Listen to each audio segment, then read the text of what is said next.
Hello everyone and welcome to this video. In this video I'm doing a book tag, and this one is for the 10 most books that mean something to me.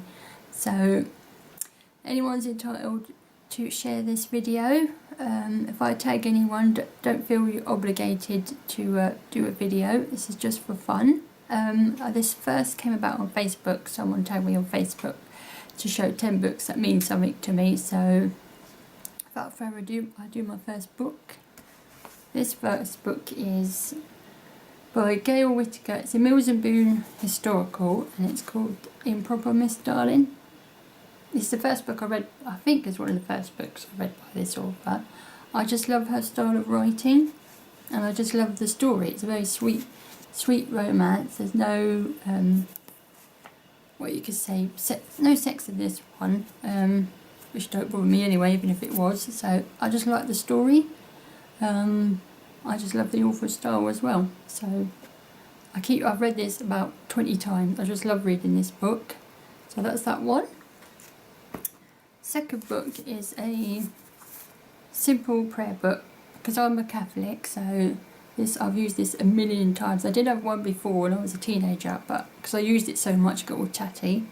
And I've got this new one when I got confirmed. When did I get confirmed? I think it's over a year ago now. So just simple prayers and other bits of information, church services, order of mass and stuff like that. So I refer back to this book quite a lot.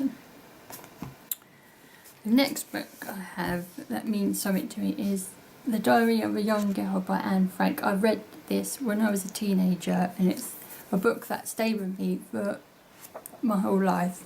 And it's a very sad, but this is the only book that really stood out for me when I was really growing up, when I was that really pulled on my emotions, this book. So this is actually this book for my teenage years, so it survived quite a bit. So that book means a lot to me, so I'll definitely be keeping that for my whole life. Next book I've got is The Life of Thomas More by Peter Ackroyd. The reason I like this book is because Thomas More is obviously the saint of England, one of the saints, and I wanted to find out a bit more about Thomas More. The real truth, not like the myths or what you hear, what's the true story. And it answered a lot of questions I wanted to know about him, and a few surprises. So I'll definitely be keeping this book, definitely. Next book I've got is Michelle Stiles, The Viking's Captive Princess. I love this book. It's the first Viking romance story that I read, historical book. I just love I love read anything about the Vikings and that era. So I absolutely love it. I've read this like 20 times or even more. So that's another book. And the rest of some of the books I've got on my Kindle. So I'll show them on my Kindle. It's very the glare on my Kindle screen. North and South by Elizabeth Gaskell, and this book was written by a Victorian lady in Victorian times. So this is about a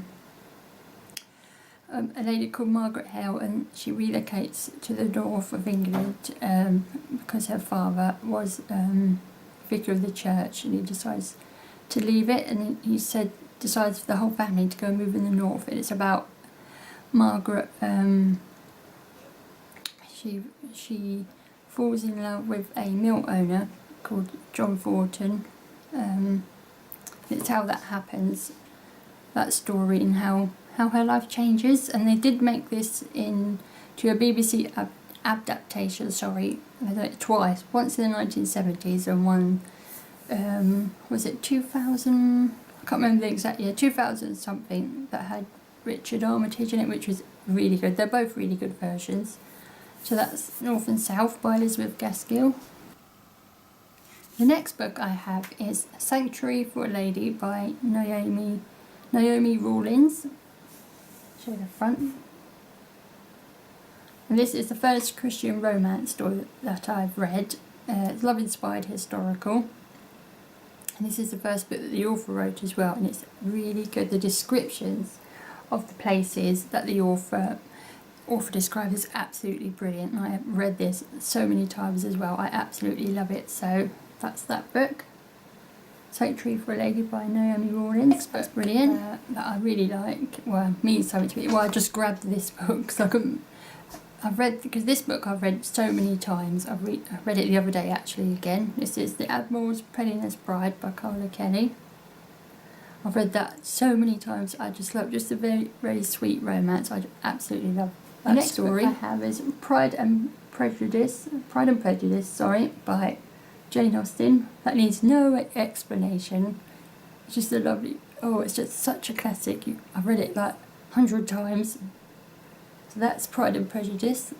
And the last book that I love is Persuasion by Jane Austen. This is my favourite book that she wrote, and the favourite one as well, that I think was done the best when it was turned into a BBC adaptation. The best one was, I think it was done in 1995 by the BBC, and I've read this 100 times.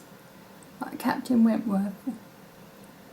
I absolutely love. I think he's really handsome. That's my favourite male character from the Jane Austen books, Captain Wentworth. So Persuasion, that is all the books, 10 books from the tag. I hope you've liked watching this video. Please spread it about if you like it, or anyone just make a video. So thank you very much for watching. Don't forget to subscribe, and I'll see you soon. Bye.